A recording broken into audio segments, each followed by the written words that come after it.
வணக்கம் சென்னை. நான் உங்க அஜய் ஷிக் பேசிட்டு இருக்கேன்.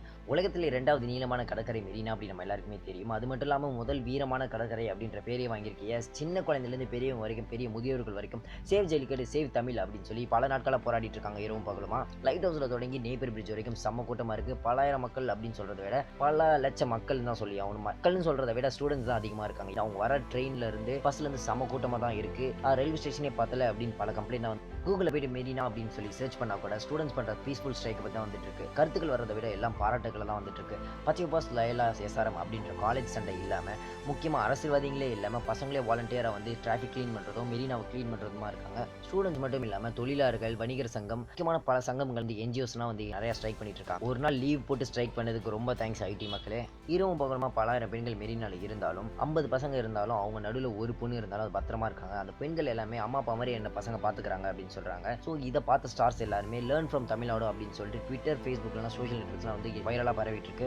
ஒரு இனம் போராட்டம் அப்படின்னு சொன்னால் வந்து கத்தி ரத்தம் இல்லாமல் நான் இருக்காது. ஆனால் வந்து அமைதியாக பீஸ்ஃபுல்லாக பண்ணுறதுனால உலகமே கண்டு வியக்குது. இது ஸ்டூடெண்ட்ஸோட பவர் தான் சொல்லி ஆகணும். இந்த போராட்டம் சென்னையில் மட்டும் நடக்கல, பல மாநிலம், பல மாவட்டத்திலையும், பல உலக அளவிலும் நடந்துட்டு இருக்கு. ஒரு சதித்திரத்தை படைச்ச இந்த போராட்டம் ஸ்டூடெண்ட்ஸால நடத்தப்பட்டது என்று ஒரு குறிப்பிடத்தக்கது. இந்த போராட்டம் ஜல்லிக்கட்டுக்காக மட்டும் இல்லாமல் விவசாயிக்காகவும், தமிழ் கல்ச்சரை சேவ் பண்ணுறதுக்காகவும், அலங்காநல்லூரில் அரெஸ்ட் பண்ண எங்கள் ஸ்டூடெண்ட்ஸ்க்காகவும், டாஸ்மாக க்ளோஸ் பண்ண கோரியும், காவிரி நீரை திறக்க கோரியும், பீட்டா என்ற அமைப்பை தமிழ்நாட்டிலேருந்து தடை செய்யும், தமிழ்நாடு மட்டும் இல்லாமல் இந்தியாவிலேருந்து தடை செய்ய கோரியும் நாங்கள் போராட்டம் பண்ணிட்டு இருக்கோம். பீச் காத்து வரதோட மக்களோட மூச்சு காத்து தான் அதிகமாக இருக்கு. கலாச்சாரம்னா என்ன அப்படின்னு உலகத்துக்கே கற்றுக் கொடுத்தது தமிழ் தான் அப்படின்னு எல்லாருமே தெரிஞ்சிருக்கும். எங்களுக்கு தெரிஞ்ச சில தமிழை பற்றி நான் உங்ககிட்ட ஷேர் பண்ணிக்கிறோம். பல ஆயிரம் ஆண்டுகளுக்கு முன்பு வாழ்ந்த மனிதர்கள் விலங்குகளை அடித்து உண்டு அதே நேரத்தில் தமிழன் விலங்குகளை நண்பனாகவும் தெய்வமாகவும் வணங்கினோம் என்பது உலகமறிந்த உண்மை.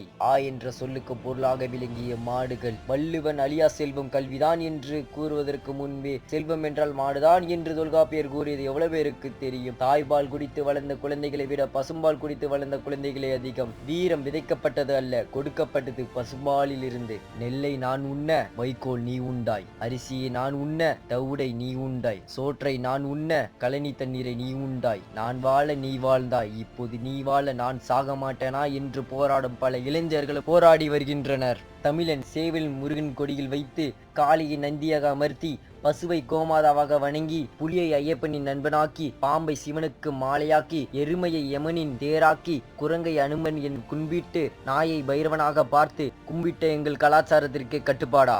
அது மட்டுமின்றி சராசரியாக ஒரு நாளைக்கு 2 விவசாயிகள் தற்கொலை என்று வருடத்துக்கு 15,000க்கும் மேற்பட்ட விவசாயிகள் தற்கொலை செய்கின்றனர். நிலங்கள் வீடாகுது, களங்கள் காடாகுது, விவசாயி மின்னுக்கு போகின்றான், விவசாயம் மண்ணுக்கு போகிறது. உரிமைக்காக பிச்சை எடுத்தோம் 200 ஆண்டுகளாக, இனிமேல் உணவுக்காக பிச்சை எடுக்க போகிறோம். பல கிராமத்தில் பலரை காணோம், பல இடங்களில் கிராமத்தையே காணோம்.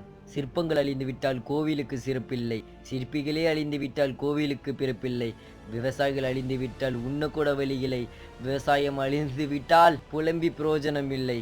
ஏதோ ஒரு வகையில் நாமும் ஒரு விவசாய குடும்பத்தில் இருந்தோ அதன் சார்பு தொழில் இருந்தோ வந்திருப்போம். போராடுவோம், வெற்றி பெறுவோம். தமிழன் என்று சொல்லடா, தலை நிமிர்ந்து நில்லடா. தமிழை தப்பா பேசியிருந்தா மன்னிச்சுக்கோங்க. தமிழர்கள் தமிழை விட ஆங்கிலத்துக்கும் மற்ற பிற மொழிக்கும் தான் முக்கியத்துவம் கொடுக்குறோம். ஏன்னா அதுதான் ஸ்டைலுக்கு கெத்து. ஒரு தாய்மொழியின் பிறப்பிடமே வீடு தாங்க.